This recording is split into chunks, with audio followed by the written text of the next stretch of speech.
Hi,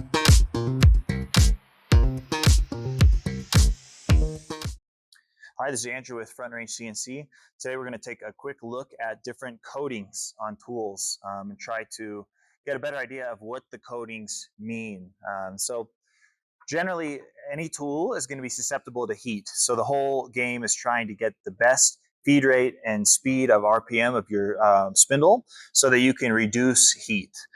Heat will dull your tool will break quicker. It's generally really the killer to tooling is heat. So different tools can have different coating. And as you see here, we've essentially got a tool here that's more of a blue coating. Sometimes you see it online as different variations of blue. We've got a standard tool here as well.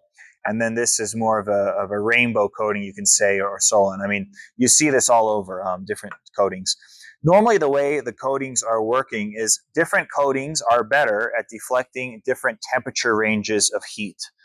You can always check and ask with your tooling supplier, what coating is ideal for what application.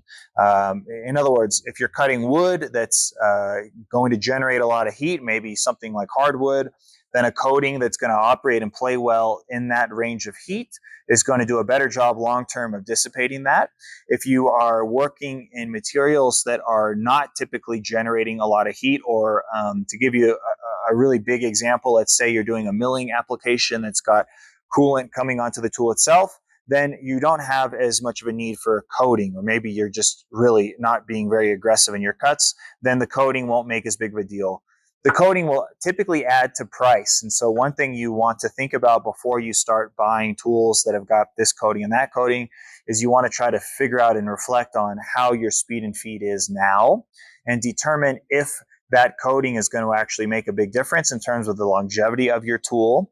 The other thing that's hard to really always know is if you have got carbide tooling versus steel tooling, and if that is the same. So, maybe there is a coating out there that's a different color and it does last longer. It may come more down to the actual composition of the steel rather than the coating itself. So just something for you to think about as you're looking at selecting tooling. Again, if you've got your feed and speeds pretty well dialed in and you're just cutting over and over production of something, that's a great application to start looking at getting tools that are coated to extend that life. If you're still trying to get that figured out, maybe you're prototyping quite a bit just to get your geometry down or your shape, then using a non-coated version of a tool is a completely fine way to do it.